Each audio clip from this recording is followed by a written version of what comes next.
o poder de que dispõe. E volta a ensinar que o segredo e a finalidade última da vida resumem-se no retorno a Deus. Unidos ao Pai somos luz, separados dele somos trevas. Poesch discorre, em nota de rodapé, sobre o termo igual, que pode ser tomado como unido, segundo determinada acentuação, ou como vazio, deserto, segundo outra. Enek informa que, neste Logion, as respostas de Jesus são obscuras, e várias traduções têm sido propostas, sem muito êxito, ao que se depreende. Evidentemente que a interpretação que aqui oferecemos está sujeita a esse condicionamento a um texto obscuro e com lacunas. É inegável, porém, que alguns textos continuam fechados, à espera de chaves que não sabemos se quando virão, ou de onde. 62. Jesus disse: falo de meus mistérios àqueles que são dignos de meus mistérios. Não deixe tua mão direita saber o que faz a esquerda. O dito evidencia claramente, como se pode depreender também dos textos canônicos, que Jesus pregava a sua doutrina em dois níveis distintos, um mais popular e de fácil entendimento, outro mais profundo, reservado àqueles em quem ele identificava condições suficientes à compreensão de verdades transcendentais. Essa foi sempre a metodologia dos grandes mestres do passado. Os processos de iniciação eram apenas testes para sondar nos candidatos suas possibilidades de aprendizado. Muitos, senão a maioria, eram rejeitados logo de início. Os que passavam pelas provas eram separados para estudo mais demorado de suas possibilidades. Alguns poucos eram selecionados e pouquíssimos chegavam aos degraus superiores do aprendizado. Jesus adotou critérios semelhantes, ainda que dispensando as provas preliminares. Suas observações pessoais, nascidas da convivência diária, proporcionavam-lhe elementos suficientes para distinguir, dentre muitos, aqueles poucos aos quais ele podia, como declara, confiar seus mistérios. A expressão não saiba a tua mão direita o que faz a esquerda é utilizada em Mateus 6,3, em conexão com a maneira correta de esmolar, mas em Tomé a conotação é outra, parecendo indicar que o conhecimento passado a uns poucos escolhidos não deveria ser transmitido aos demais, considerados despreparados para isso. Esse mesmo conceito está implícito na parábola do semeador, de vez que a semente caída em terreno inadequado é praticamente perdida, pois não tem condições de germinar e, mesmo que o faça, não produz bons frutos. Não há dúvida, pois, de que Jesus ministrava seus ensinamentos em dois níveis bem distintos.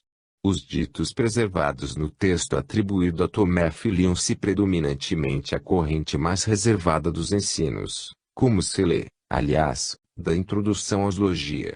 A tradução da mensagem de Jesus em dogmas e ritos, apoiada numa teologia esdrúxula, foi lamentável.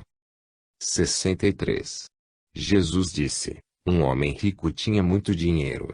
Ele disse: empregarei meu dinheiro para semear, colher e plantar, encher meus celeiros de frutos, para que nada me falte. Eis o que pensava em seu coração. E naquela mesma noite ele morreu. Quem tem ouvidos, que ouça. Novamente o tema é o da transitoriedade da vida sejam transeuntes, acoplado a outro tema recorrente, o da necessidade do desapego aos bens materiais e às riquezas. Lucas 12,16 a 21, utiliza-se do mesmo dito e o expande em comentários, o que nos leva a crer que desenvolveu seu texto a partir de um logion sucinto como está em Tomé. 64. Jesus disse: um homem preparou um banquete para seus hóspedes e mandou um servo a convidá-los. Este foi ao primeiro deles e lhe disse: meu senhor te convida. O outro disse: tenho dinheiro a receber de alguns mercadores. Eles vêm me procurar à noite e eu tenho de transmitir-lhes minhas ordens. Não posso aceitar o convite para o banquete. Ele, o servo, foi a outro, conviva, e lhe disse: meu senhor te convida. Este lhe respondeu: comprei uma casa e me pediram um dia para isso. Não terei tempo. Ele foi a outro e lhe disse: meu senhor te convida. Ele lhe disse: meu amigo vai se casar e eu lhe ofereço um jantar. Não poderei comparecer. Peço para ser desobrigado do banquete. Ele foi a outro e lhe disse: meu senhor te convida. Ele lhe disse: comprei uma fazenda. Vou receber o dinheiro do arrendamento. Não terei como ir. Rogo ser dispensado. O servo foi-se e disse ao seu senhor: aqueles que o senhor convidou para jantar, desculparam-se. O senhor disse ao seu servo: saia para as estradas. Traga aqueles que você encontrar, para que jantem. Os compradores e negociantes não entrarão nos lugares de meu pai. Parábola semelhante figura em Mateus 22,2 a 10, acrescida, porém, de aspectos um tanto estranhos, segundo os quais os convidados não apenas recusam o convite, mas ainda espancam e matam os servos que os foram convidar. Enfurecido com esse procedimento, o dono da festa, que figura como rei, no texto de Mateus, mandou matar os convivas relutantes e ainda lhes destruiu as cidades em que moravam. Em seguida, o rei mandou convidar quem quer que fosse encontrado pelas estradas, e eles vieram, bons e maus, mas ao entrar na sala do banquete, o rei observa que um dos convivas não estava adequadamente vestido com a roupa nupcial e manda prendê-lo e lançá-lo fora, nas trevas exteriores, onde haveria choro e ranger de dentes. Como se observa, a violência está excluída do texto de Tomé, onde a parábola é linear, no seu singelo simbolismo, não apenas de que muitos são chamados e poucos escolhidos, como se conclui em Mateus, mas que, em vez de participarem do fabuloso banquete da vida para o qual estão sendo convidados pelo Pai, são muitos os que se deixam envolver pelos interesses materiais, presos à transitoriedade da existência terrena, esquecidos de compromissos espirituais e da verdadeira vida que é do Espírito. Mais uma vez, portanto, vemos o tema recorrente do apego à matéria e prejuízo do aperfeiçoamento do Espírito. O texto singelo e enxugado de Tomé, em confronto com os adornos acrescidos a Mateus, parece mais um pensamento original de Jesus, o que leva a crer que, ao contrário do que alguns pensam, Tomé antecede aos canônicos, que se apresentam mais elaborados e menos confiáveis. Isso porque as diversas camadas redacionais tendem a acrescentar adornos que não se encontram nos documentos primitivos. Estes são sempre rústicos e sucintos, deixando espaço às especulações e conclusões dos leitores. No caso específico dos logia, como vimos, os textos são meros lembretes, roteiros sumarizados sobre os quais se desenvolve a pregação oral. Não deve ter faltado quem quisesse e tentasse explicitá-los, em adições e mutilações desastradas. 65. Ele disse: um homem de bem possuía uma vinha e a deu a seus trabalhadores para que a trabalhassem e para que pudesse receber deles o rendimento. E enviou seu servo para que os trabalhadores lhe entregassem o rendimento da vinha. Estes se apoderaram de seu servo e o espancaram, pouco faltando para que o matassem. O servo se foi e contou o que aconteceu ao seu senhor. Seu senhor lhe disse: talvez eles não o tenham reconhecido. Enviou outro servo. Os trabalhadores bateram neste também. Então o senhor enviou seu filho. E disse: talvez eles tenham respeito pelo meu filho. Os trabalhadores, ao saberem que ele era o herdeiro da vinha, apoderaram-se dele e o mataram. Quem tem ouvidos que ouça. Este logião apresenta a correta imagem de que a terra e seus acessórios constituem empréstimos feitos aos seres que a vêm habitar por algum tempo, durante a existência na carne. A utilização dos bens não somente é permitida, mas estimulada, já que o senhor da vinha arrendou aos seus próprios trabalhadores para que a façam produzir. Quando, porém, envia um emissário para arrecadar a parte que lhe cabe das realizações feitas, este é agredido severamente. Novo emissário, portador de mensagem semelhante, é igualmente agredido. Finalmente vem o próprio filho do proprietário, na esperança de conseguir o que os outros não conseguiram. Este, contudo, com mais razão, é espancado e acaba por ser assassinado, de vez que, mais do que os outros, é o herdeiro. É evidente que os trabalhadores desavisados, movidos por desmedida ambição, desejam a posse integral da vinha para fazerem dela e de suas próprias vidas o que bem entenderem, sem normas ou leis restritivas e sem prestação de contas a ninguém. E transparente é a alusão à tarefa missionária de Jesus que se apresenta como Filho de Deus, condição hierarquicamente superior à de Filho de Homem. Este apenas se libertou do ciclo das vidas sucessivas na matéria, ao passo que Filho de Deus já se integrou ao Pai, com o qual se fez um. Observa-se, portanto, que sucessivos emissários divinos com mensagens e tarefas a empreender junto aos habitantes da terra têm sido rejeitados e até torturados ou assassinados. Enquanto isso, os arrendatários da vinha, esquecidos da sua condição espiritual, continuam cegamente comprometidos com atividades puramente materiais e transitórias. Devo confessar, contudo, que me parece um tanto carregado o colorido messiânico, o que denuncia uma forte influência por parte das conotações dogmáticas contidas nos canônicos. Estes dois últimos logia, 64 e 65, são os mais longos do Evangelho de Tomé. 66. Jesus disse: Mostrem-me a pedra que os construtores rejeitaram. Ela é a pedra angular. As antigas construções de pedra exigiam extremo cuidado e especial competência no fechamento dos arcos e abóbadas. As pedras iam sendo assentadas umas sobre as outras, depois de devidamente reduzidas à forma desejada, até que o último espaço no ângulo superior era ocupado pela pedra-chave. Era esta a mais importante crítica, porque suportava as demais, distribuindo com elas o peso e as resistências mútuas que sustentavam o arco ou o teto. A língua francesa chama de pierre d'angle, pedra angular, sendo idêntica à expressão inglesa cornerstone. É, portanto, peça indispensável ao equilíbrio e acabamento de toda a estrutura pacientemente montada. Sem ela o arco não se sustenta. Fica, assim, transparente o sentido do logion, precisamente a pedra mais importante, o conhecimento mais necessário e superior, o toque final, a chave última de importantes aspectos da vida é rejeitado sistematicamente pelos que estão empenhados na construção das estruturas do conhecimento. Esse interessantíssimo logion continua tão atualizado hoje quanto naqueles tempos.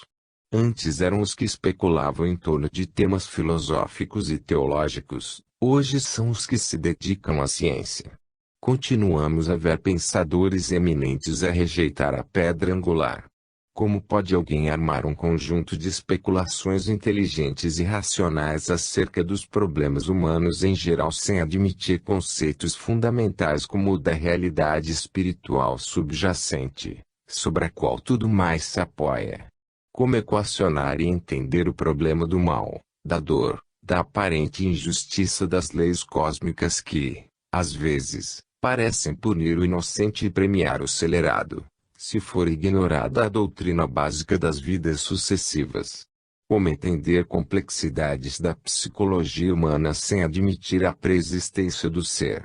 De que maneira atribuir-se a cada um sua inalienável cota de responsabilidade pessoal pelos atos que pratica, sem uma sequência encadeada de existências reparadoras? De que maneira entender o fenômeno conhecido como ressurreição do Cristo sem aceitar a sobrevivência do ser e suas faculdades de manifestação e intercâmbio com os que ficaram na carne? Como explicar a visão corpórea de Jesus, dito ressuscitado, sem admitir, como Paulo, que somos dotados de um corpo material que se decompõe após a morte, e outro energético, que ele chamou de espiritual e que segue vivendo em outra dimensão? Não há sombra de dúvida, está faltando a todos esses pensadores, filósofos e teólogos a pedra angular, o elegante fecho final da abóbada que, por isso, continua instável. A cada passo, vemos complicadas estruturas de pensamento ruírem fragorosamente, por lhes faltar a peça que iria sustentar toda a formação que, sem ela, é apenas um monte disforme de pedras que não se aguentam nas posições para as quais foram desenhadas. O cristianismo ortodoxo foi particularmente infeliz neste aspecto, ao rejeitar em favor da formulação dogmática conceitos indispensáveis às suas arquiteturas ideológicas. Este Logion, e outros do mesmo teor, nos levam à convicção de que Jesus não apenas percebia que noções básicas acerca do que costumo chamar a realidade espiritual estavam sendo mal compreendidas ou não entendidas de todo, mas que, de futuro, poderiam ser sumariamente rejeitadas em favor de conceitos absolutamente inaceitáveis aos fins a que ele se propunha. Ele trazia um projeto inteligente de vida, modelo de comportamento que servisse de roteiro a todos os seres humanos empenhados na reunificação com Deus. Em lugar disso, a teologia montou esquemas fantasiosos que serviram por muito tempo para assegurar o poder temporal sobre multidões, mas que conduziram a Igreja, como instituição de caráter essencialmente religioso, a becos sem saída perante a mentalidade moderna, que não mais admite a divindade do Cristo, a existência do inferno, a presença do demônio, o pecado original e coisas desse tipo. O leitor interessado encontrará em meu livro Cristianismo a mensagem esquecida e discussão mais ampla em torno dessas questões vitais ao entendimento, não apenas da doutrina de Jesus, mas do próprio mecanismo da vida, que para isto veio ele para o nosso convívio, trazer pessoalmente a sua mensagem renovadora e, afinal de contas, tão singela. Não há dúvida, na elaboração de toda a complexa estrutura teológica montada supostamente sobre os ensinamentos de Jesus, foi rejeitada a pedra angular, a da realidade espiritual e suas inevitáveis implicações. 67. Jesus disse: quem conhece o todo, mas está privado de si mesmo, priva-se do todo. Neste, como em vários outros ditos sucintos, foi colocado um pensamento profundo e amplo nas suas implicações. Poeste contribui com um esclarecimento adicional ao texto, dizendo que a expressão deve ser entendida como privado do conhecimento de si mesmo. O conteúdo do Logion é dos mais significativos.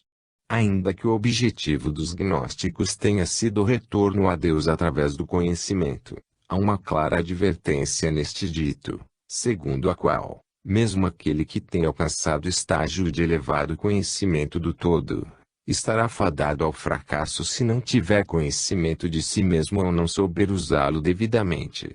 É tão grave esta falha que a pessoa se verá impedida de participar da divindade. 68. Jesus disse: felizes vocês quando forem odiados, quando forem perseguidos e não se encontrar o lugar onde vocês foram perseguidos. A terminologia gnóstica utilizada nos logia, ou, reversamente, deles derivada, é um tanto enigmática, às vezes quando não decididamente hermética. Examinando algumas dessas expressões e termos em busca de seu verdadeiro sentido, Poesch oferece sugestões a respeito de repouso, e também lugar, local ou ambiente, correspondente à palavra grega topos, ao francês lieu, ao inglês place ou ao latim locus. O termo parece ter significações diversas, segundo o contexto em que está empregado. Com base nos Logia 24 e 60, Poesch entende que a palavra lugar constitui o objeto, o fim da busca espiritual e se identifica provavelmente com o próprio local onde Jesus está, onde ele pode ser encontrado. Destaque do original francês. Aplicando tais informações ao texto do Logion 68, depreendemos que o ódio e a perseguição que suscita constituem sinais evidentes de que a pessoa está entre as minorias que começam a acertar com o caminho que leva à sua reintegração na divindade. Por isso encontra considerável oposição da parte daqueles que ainda não despertaram para essa realidade. Paradoxalmente, portanto, o ódio e a perseguição àqueles que buscam é um bom sinal, de vez que indicam que a pessoa está no caminho certo. Já quanto à frase final, a despeito das eruditas e competentes observações do professor Pleixe comentadas há pouco, continuo sem saber que interpretação propor.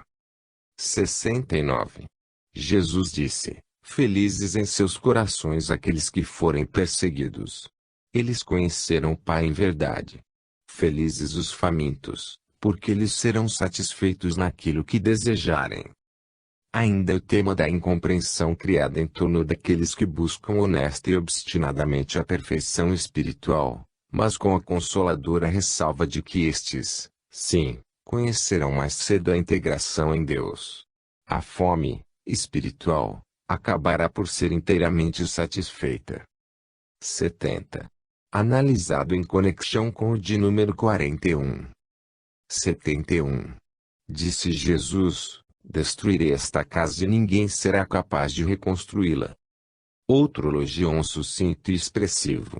Com a ajuda dos canônicos, podemos perceber que Jesus fala de seu próprio corpo físico, que Paulo caracterizou como templo do Espírito. É certo que ninguém teria como Jesus consciência tão nítida da transitoriedade da matéria em que se hospeda temporariamente o Espírito, na sua jornada pela terra. Os canônicos dizem que este dito teria sido interpretado pelos que o ouviram como ameaça que Jesus teria feito ao Templo de Jerusalém e muitos se admiraram de que ele pudesse falar daquela maneira. Nem os discípulos teriam entendido a ilusão, que somente iria ser compreendida após a ressurreição, quando se lembraram da expressão e concluíram que Jesus falara de seu corpo físico ressuscitado. Parece, no entanto, que se observa aqui mais uma passagem em que o dito teria sido utilizado para expressar coisa diferente da pretendida por Jesus. Tomé diz apenas que a casa, certamente o corpo físico, seria destruída sem que ninguém pudesse reconstruí-la. Os canônicos utilizam-se do dito para consolidar a crença na ressurreição física de Jesus, e acrescentam que em 3 dias ele faria essa reconstituição. Há de chegar a época, não obstante, em que a ressurreição deva ser entendida no seu contexto espiritual, não fisiológico. Em outras palavras, é uma demonstração da realidade do segundo corpo, o espiritual, não a ressuscitação do corpo material, que se decompõe ao ser confiado à terra. Há, contudo, um aspecto singular acerca deste logion. As pesquisas realizadas com toda a sofisticação da tecnologia contemporânea sobre o sudário de Turim demonstram a inesperada e impactante realidade de que o corpo de Jesus teria sido literalmente desmaterializado, o que somente pode ser resultado de ato deliberado de sua vontade pessoal. Em outros termos, ele quis mesmo desintegrar seu corpo físico, liberando os átomos que o compunham, provavelmente, a fim de que não ficasse resíduo que servisse a disputas e controvérsias inúteis, em prejuízo do conteúdo espiritual de sua mensagem.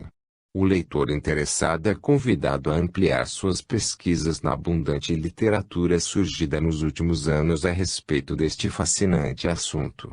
Segundo dizem os cientistas, o corpo físico foi desmaterializado por um processo que a ciência moderna é capaz de explicar, mas não consegue, ainda, reproduzir.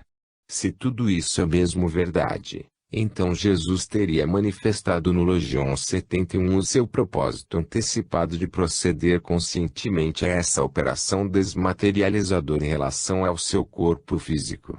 Sendo assim, esse Logion se reveste de autenticidade indiscutível, dado que ninguém teria condições de interpretá-lo corretamente até que a tecnologia moderna se pronunciasse sobre o sudário. E para terminar, se a ciência não sabe como produzir o fenômeno da desintegração, muito menos seria capaz de refazer o corpo assim desmaterializado. Exatamente como está no Logion.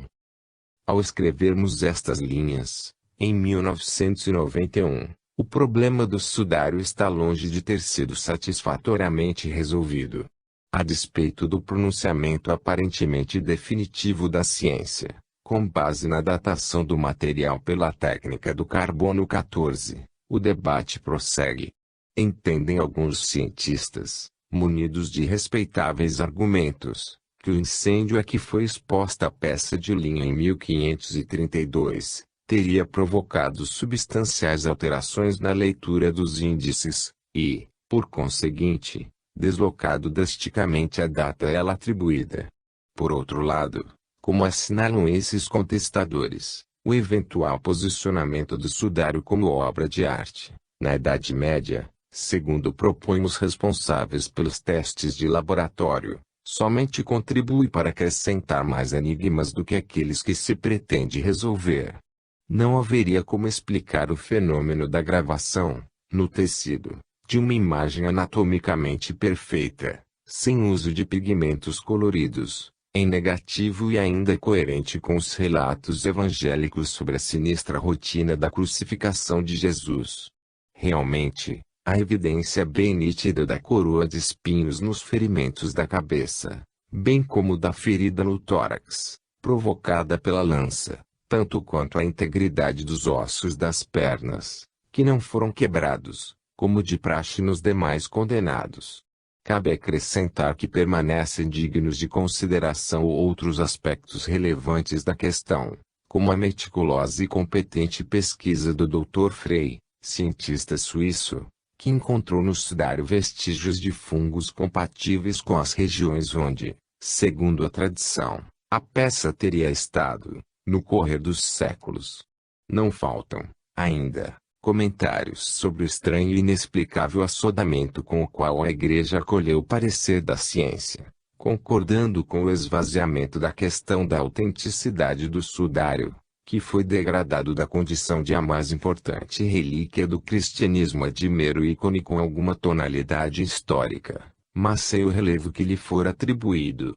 Chegou-se, mesmo, a questionar como algo suspeitos certos procedimentos não muito bem explicados, quando do processamento laboratorial dos fragmentos de linho submetidos a estudo. Não tenho como entrar no mérito de tais aspectos, desejo apenas evidenciar que, admitir-se como válidas ou pelo menos dignas de exame as contestações colocadas, o problema da autenticidade do sudário de Turim permanece em aberto. 72. Um homem lhe disse: fala com meus irmãos para que eles dividam comigo os bens de meu pai. Ele lhe disse: homem, quem fez de mim um partilhador? Ele voltou-se para seus discípulos e lhes disse: não sou um partilhador, sou mas uma oportunidade em que as pessoas que o cercam demonstram não ter noção muito precisa de quem é ele e o que pretende. Obviamente Jesus não veio à Terra para cuidar de questões desse tipo. Lucas 12,13 a 14, utiliza-se do dito, que não figura nos demais canônicos, para pregar contra a cupidez, o que não parece ter sido a intenção de Jesus, que demonstra não desejar envolver-se nos mesquinhos negócios do mundo. 73. Jesus disse: a colheita é abundante, mas os trabalhadores são poucos. Orem ao Senhor para que envie mais trabalhadores para a colheita. Dito semelhante figura nos canônicos com o mesmo sentido. Uma enorme quantidade de trabalho aí está a ser realizado entre os que sofrem e ignoram e, no entanto, poucos são os trabalhadores dispostos a realizá-lo. Mesmo os que vêm para isso programados, aqui chegando, esquecem-se dos compromissos assumidos no mundo espiritual e, mesmo conscientes deles ou advertidos a respeito do que lhes cabe fazer, optam pelo comodismo egoísta. 74. Ele disse: Senhor, muitos estão ao redor do poço, mas ninguém está no poço. Não se trata propriamente de um dito, pelo menos, não daqueles que se dirigem aos discípulos ou a outros ouvintes, mas uma espécie de observação que Jesus dirige ao Pai, lamentando que tanta gente vive em torno das fontes da verdade e nem sequer perceba que pode beber da água que ali está. 75. Jesus disse: muitos estão diante da porta, mas são os solitários que entrarão na câmara nupcial. Mais uma vez pois lembra que o termo cópita corresponde ao grego monacos e quer dizer não apenas isolado, solitário, unificado, mas aquele que se reintegra em si mesmo e com a unidade. São poucos os que alcançam esse elevado patamar evolutivo e ficam em condição, no dizer da mística oriental, de entrar na câmara nupcial. O unificado, portanto, é aquele que contrasta conceptualmente com o dividido ou separado de si mesmo e da divindade. 76. Jesus disse: o reino do Pai é semelhante a um mercador que possuía muita mercadoria e encontrou uma pérola. Esse mercador era sábio, vendeu toda a sua mercadoria e comprou para ele a pérola única. Vocês também, procurem o tesouro que não perece, mas dura, que se encontra onde a traça não entra para devorá-lo nem os vermes podem destruí-lo. O mercador trocou toda a mercadoria de que dispunha para revenda com a lucro, a fim de adquirir uma única pérola para si mesmo, para seu uso e não para revender. Novamente se insiste no tema da renúncia umas tantas coisas, a fim de termos acesso a outras ou, mais especificamente, rejeição aos envolvimentos com a matéria que embrutece e retém o ser nos estágios inferiores da evolução, em contraste com a valorização dos interesses superiores do espírito, no caso uma pérola tão valiosa que ele não hesitou em trocar tudo o que tinha por ela, mesmo sabendo que não mais disporia de bens para revenda. A esse mercador o texto qualifica de sábio. Ao explicitar a moral da parábola, o dito esclarece que a prioridade da busca deverá ser sempre orientada para os tesouros que a traça e os vermes não consomem. 77. Jesus disse: sou a luz que está sobre todos. Eu sou o todo saiu de mim e o todo retornou a mim. Rachem um pedaço de madeira, lá estou eu, levantem a pedra e me encontrarão ali. Este Logion tem características singulares e se distingue nitidamente dos demais, no sentido de que o ensinamento nele contido não parece provir de Jesus e sim da divindade acima de todos. Realmente, Jesus parece aqui falar em nome de Deus ou, em outras palavras, Deus fala por intermédio dele, declarando-se origem e destinação de tudo quanto existe, num fluxo e refluxo permanente e eterno. Tudo se contém nele e, por isso, ele está em toda parte, mesmo dentro da madeira ou sob a simples pedra que se retira de onde estava. Integrado em Deus, Jesus fala por ele ou Deus fala em Jesus. Belíssima síntese para expressar a onipotência e a onipresença de Deus, fora do qual ninguém vive e nada existe, uma divindade imanente e transcendente, tão difícil de conceber e ao mesmo tempo tão fácil de encontrar, pois está em toda parte. Quanto à hipótese de Jesus falar aqui em nome de Deus, temos inúmeros precedentes na linguagem bíblica do Antigo Testamento, quando os profetas falam em nome de Javé. Esta hipótese parece coerente com o que está expresso no Logion 79, que assim diz. 78. Uma mulher na multidão disse a ele: feliz o ventre que te gerou e os seios que te nutriram. Ele lhe disse: felizes aqueles que ouviram a palavra do Pai e praticaram a verdade. Dias virão, com efeito, em que se dirá: feliz o ventre que não concebeu e os seios que não amamentaram. A palavra de Deus chega, pois a sua destinação final, na terra, ou seja, aos ouvidos humanos, mas são poucos aqueles que prestam atenção e a põem em prática. Jesus é o mais qualificado porta-voz dos ensinamentos divinos. Tão unido está ao Pai que este transmite seu pensamento diretamente por intermédio dele, como se vê no Logion 77. O Logion 79 é agnosticismo puro no sentido de que feliz é aquele que não mais precisa deixar-se aprisionar na matéria densa, porque já se libertou do ciclo das reencarnações, deixou de ser filho de mulher. Não há mais necessidade de ventres para gerar e seios para amamentar novos corpos físicos, porque todas as criaturas espiritualizaram-se, reintegraram-se em Deus. O 77 é o Logion sobre o qual mais longamente se demorou Puech em seus comentários, sendo que um bloco maciço de 15 páginas figura entre as de número 249 e 264 do segundo volume de sua obra. Certamente seria proveitoso acompanhar toda a exposição do eminente especialista, sempre apoiado em extensas e profundas pesquisas pessoais e na sua respeitável erudição, mas não dispomos de espaço para tanto, se é que pretendemos manter este livro dentro de proporções aceitáveis.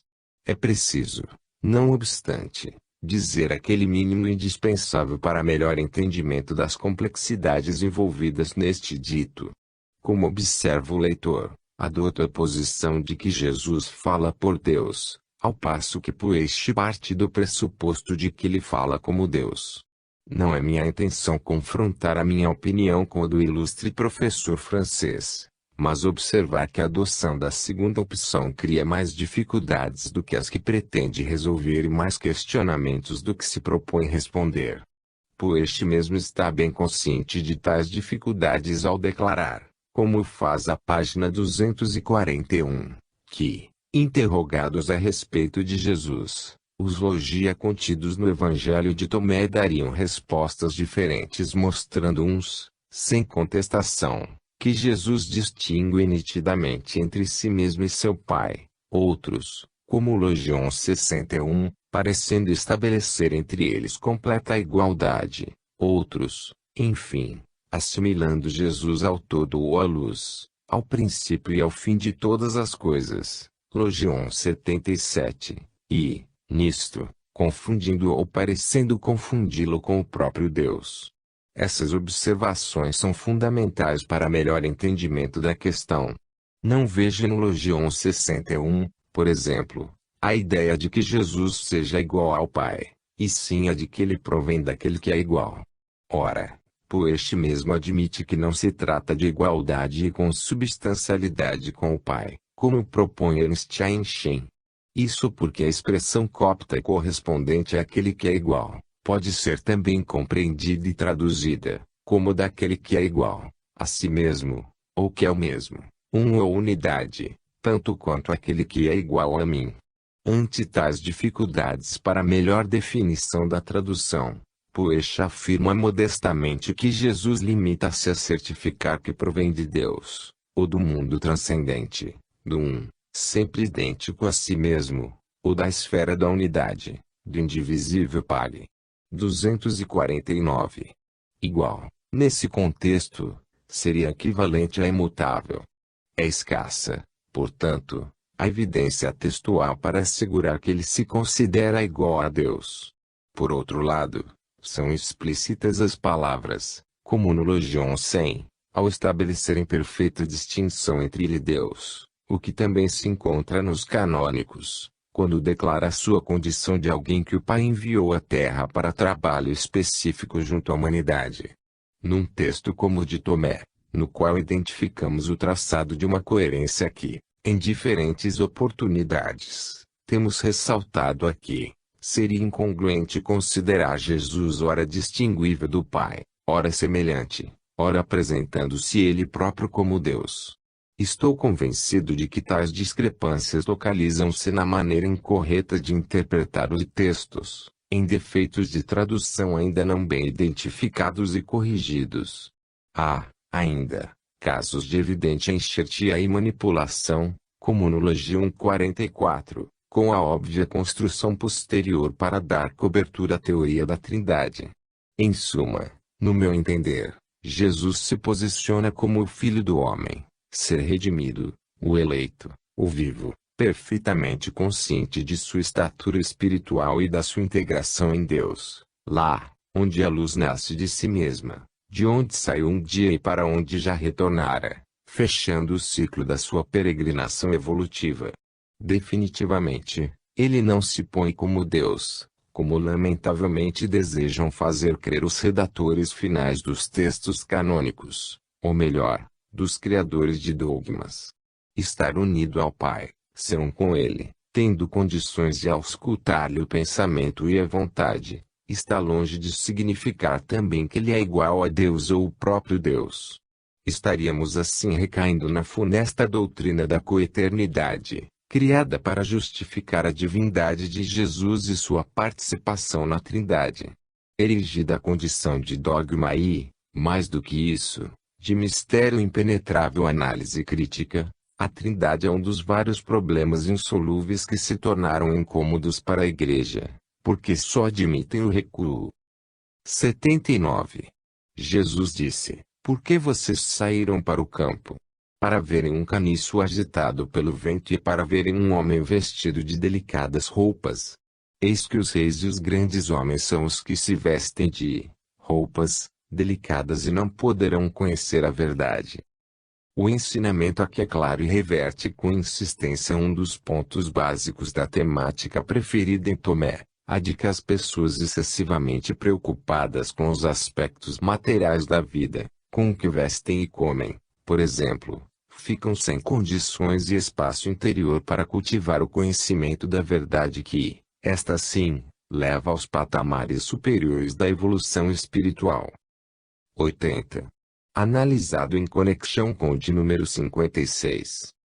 81. Jesus disse: Aquele que enriqueceu possa tornar-se rei, e aquele que está investido de poder, que renuncie a ele. Neste elogio a riqueza é tomada em seu sentido figurado, como bem espiritual, não material. Jesus recomenda que, alcançado esse estágio evolutivo, a pessoa possa tornar-se rei, ou seja, ser investida de autoridade e poder para ensinar, provavelmente, ou dirigir, mas conclui, em aparente paradoxo, que, atingida essa etapa, a pessoa renuncia ao poder. Para entendimento desta passagem útil a leitura da cena descrita nos canônicos, quando, após confirmar seu status de mestre e senhor, Jesus assume humildemente a condição de servo, preparando-se para lavar os pés de seus discípulos. Sua atitude causa impacto e marca a inesquecível postura, deixando muito clara a lição de que os líderes políticos, sociais ou religiosos são suscitados para servir e não para dominar e oprimir. Daí o roteiro evolutivo que lhe recomenda: enriquecer-se de conhecimento, tornar-se um dirigente, rei, mas renunciar ao exercício do poder tal como é entendido entre os seres humanos, onde poderosa é a pessoa para ser temida, reverenciada, servida e obedecida sem hesitações ou contestações. Não é assim que Jesus entende o exercício do poder, mas renunciando às suas mordomias e aconchegos, para colocar-se como servidor maior, que dispõe de mais amplas condições e oportunidades precisamente para servir aqueles que dele dependem, que lhe estão subordinados ou que lhe forem confiados para alguma tarefa. Não é sem razão que H.G. Wells declara que esse Nazareno foi grande demais para nós. Ainda não se inventaram as medidas com as quais teremos, um dia, noção mais precisa do que ele vale como ser humano, situado nos cumes mais elevados da evolução espiritual. O mesmo pensamento de renúncia após o enriquecimento do espírito figura no Logion 110 assim expresso, 110. Jesus disse: Aquele que encontrou o mundo e ficou rico, que renuncia ao mundo. Em proveito da clareza, somos tentados a tomar certas liberdades com os textos, traduzindo este, por exemplo, da seguinte maneira: aquele que encontrou o mundo e enriqueceu-se de conhecimento, que renuncia ao mundo. Entendo, porém, que tais escritos devam ser tratados com o maior respeito, a fim de que não sejam vitimados por irrecuperáveis deformações no sentido, como aconteceu com os canônicos, onde tais liberdades foram desastrosas para a singela doutrina de Jesus. São muitas as palavras e expressões que não têm para nós, hoje, o mesmo sentido que tinham para leitores e ouvintes de 16 séculos atrás.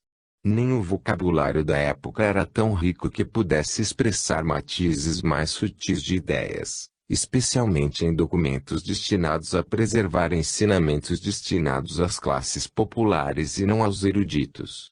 É da maior importância, por isso, conservar intactos os textos originais, para que sejam constantemente reestudados em busca de traduções que se aproximem, cada vez mais, do real sentido que se desejou preservar para a posteridade. Reportando-se, a propósito, aos Logia 3, 29, 67, 81 e 110, combinados com os de número 2 e 80 que, de uma forma ou de outra, apresentam a temática da dicotomia riqueza-pobreza. Pois lembra, com insistência, em vários pontos de seu livro, que a palavra riqueza está ligada à aquisição e posse do conhecimento, da gnose, e pobreza, sinônimo de agnoia ou agnosia, de perda, ou de obnubilação da consciência de si mesmo, de ignorância ou de desconhecimento de si ou, para dizê-lo de outra maneira, de alienação, anoia igual a inconsciência, despossessão de si mesmo. Acrescenta ainda o ilustre autor que não se trata aqui de linguagem peculiar ao nosso evangelho, mas de terminologia convencional, e mais ou menos tradicional, no que tem toda a razão. 82. Jesus disse: aquele que está perto de mim está perto do fogo, e aquele que está longe de mim está longe do reino. Neste logião vemos empregada mais uma vez a imagem do fogo purificador, que impõe sofrimentos àquele que o experimenta, mas também constrói na intimidade de cada um o reino de Deus, ou seja, o império das leis divinas em seus pensamentos, palavras e atos. 83. Jesus disse: as imagens são reveladas ao homem e a luz que elas contêm oculta-se na imagem da luz do Pai. Ele será revelado e sua imagem estará oculta pela luz. Eis um logião de difícil interpretação. Poeche refere-se em diferentes pontos de seu livro à dificuldade dos eruditos em atinarem com o verdadeiro sentido do termo imagem. Arrisco-me a minha interpretação pessoal, puramente intuitiva.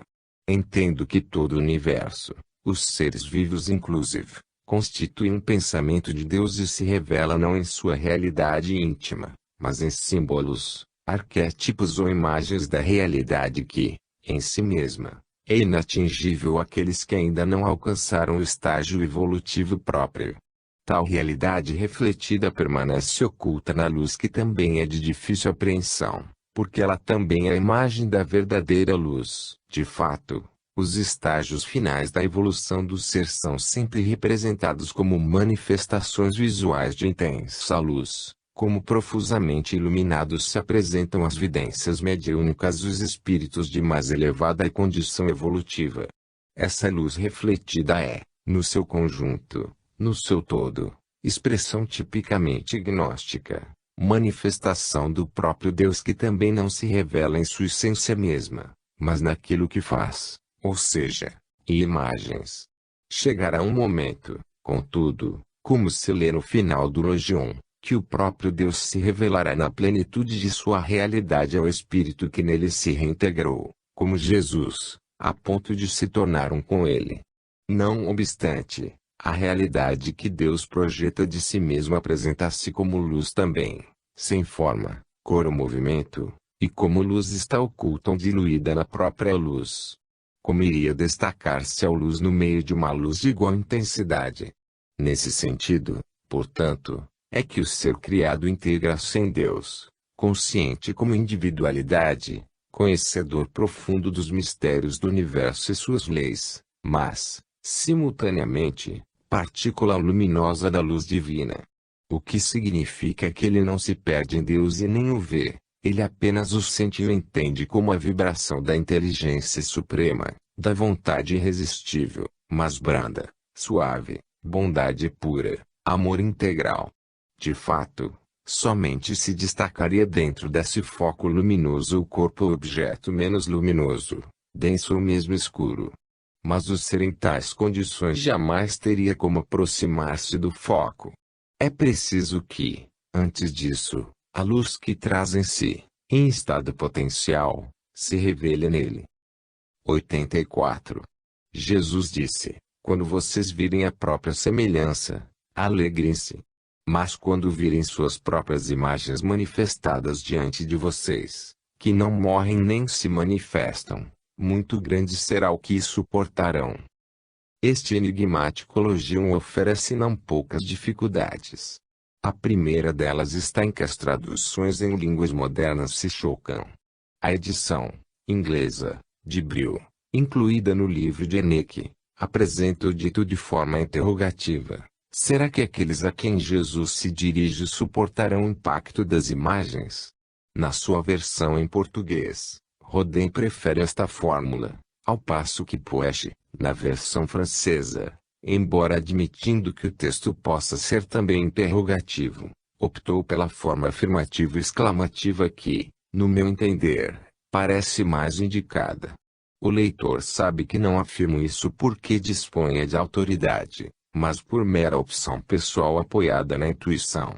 Não me parece racional que, atingido o estágio em que o indivíduo tem verdadeira revelação acerca de si mesmo e de enigmas de sua personalidade, não esteja em condições de suportá-la. Mais uma vez, contudo, Puech enfrenta a dificuldade que certos termos oferecem como semelhança, ressemblance e imagem, que, neste logion, aparece no singular e no plural. Ao examinar o logion precedente, de número 83, entendemos o termo imagem como representação ou manifestação de uma realidade inexprimível de outra maneira, por se tratar da própria substância das coisas. Não vemos razão para modificar essa interpretação em face do logion 84. Ao que se depreende de atenta leitura deste logion, parece haver uma espécie de hierarquização de imagens. Algumas são rotineiramente manifestadas e mais ou menos transitórias, ao passo que outras são permanentes, não morrem, e precisam ser entendidas de outra maneira, porque não se manifestam. Entendo que isso queira dizer que há realidades que não se traduzem em imagens e o sentido delas tem de ser buscado pelos mecanismos muito mais sutis da intuição, em lugar de percebidos por sentidos específicos como o da visão. Quem for capaz de perceber tais realidades sem recorrer a esses dispositivos mais elementares, então sim, estará em condições de suportar fabulosa carga de conhecimentos superiores. Admitida essa interpretação, resta-nos penetrar o sentido do termo semelhança, ressemblance, em francês, likeness, em inglês, e, segundo Puech, em copta. A julgar-se pelo texto, a visão da semelhança é conquista digna de nota, não transcendental, mas mero motivo de alegria. Parece ser este o momento em que a pessoa se torna consciente da existência de um corpo energético além do físico, que lhe constitui realidade palpável. E o corpo espiritual de que Paulo fala em suas epístolas, especialmente Coríntios, capítulo 15. Onde explica que o corpo físico de Jesus é restituído à terra, mas o segundo corpo, espiritual, se levanta, ressuscita. Escreve Puech. A semelhança, o N, como já concluímos por nossa parte, deve corresponder aqui à figura, à forma exterior do homem. Esta observação ficou um tanto ambígua, por não nos deixar perceber se o autor fala do corpo físico ou de um corpo energético ou espiritual. Ao retomar o assunto à página 201 de seu livro, Puech acrescenta outras reflexões nos seguintes termos. O homem de luz não seria outra coisa senão que o Logion 84 caracteriza, também ele, por contraste, com a semelhança, a imagem expressamente definida, no caso, como preexistente, imperecível, não manifestada e que o Logion 88 prefere chamar de o anjo. Com esta informação adicional podemos estar certos de que semelhança, no contexto gnóstico é, de fato, referência ao que Paulo considerava corpo espiritual. Realmente, este segundo corpo é preexistente à vida na carne, tanto quanto sobrevivente à morte corporal. É não manifestado, porque invisível, a não ser às pessoas dotadas das sensibilidades apropriadas, e equivale, segundo o Logion 88, à expressão anjo. Este último termo oferece a chave final para a decifração do enigma. Encontramo-lo também no texto canônico dos Atos dos Apóstolos, capítulo 12. Assim que libertado da prisão, Pedro dirige-se à casa de Maria, mãe de João Marcos, e bate à porta. Atende uma jovem, por nome Rode, que o reconhece, com grande alegria. Voltando ao interior da casa para anunciar a presença do apóstolo, ninguém acredita na realidade da notícia. Estás louca? É o seu anjo, lhe disseram. Não era o anjo e sim Pedro, em carne e osso, mas a expressão é elucidativa, no sentido de que todos pensaram que Rode tinha tido uma visão do corpo espiritual de Pedro, que bem poderia, àquela altura, estar morto e, portanto, liberado da prisão corporal, a lenda policial. A Bíblia de Jerusalém, ao comentar este aspecto em nota de rodapé, deseja fazer crer que se trata de um anjo da guarda de Pedro, que, segundo o autor da nota, eram considerados uma espécie de cópia espiritual de seu protegido. A explicação é inaceitável, embora possa ter sido realmente uma crença popular como se alega. Na realidade, o anjo à semelhança, segundo os gnósticos, o duplo dos ocultistas, é o corpo espiritual dos seres vivos, na matéria, ou vivos fora dela, e, portanto, pré-existente e sobrevivente. Numa abordagem alternativa, seria de considerar-se, no texto, alusão ao curioso fenômeno da recapitulação da vida, a que me refiro em A Memória e o Tempo, ou ao da insistente reprodução das cenas de assassinatos ou suicídios cometidos, como se vê em Memórias de um Suicida, de Camilo Cândido Botelho, Ivone Pereira. No primeiro exemplo citado, todo o panorama das vivências, como suas imagens e emoções, é exibido simultaneamente, não apenas ao espírito que abandonou um corpo físico pela morte, como aquele que apenas esteve em situação de morte iminente, não consumada.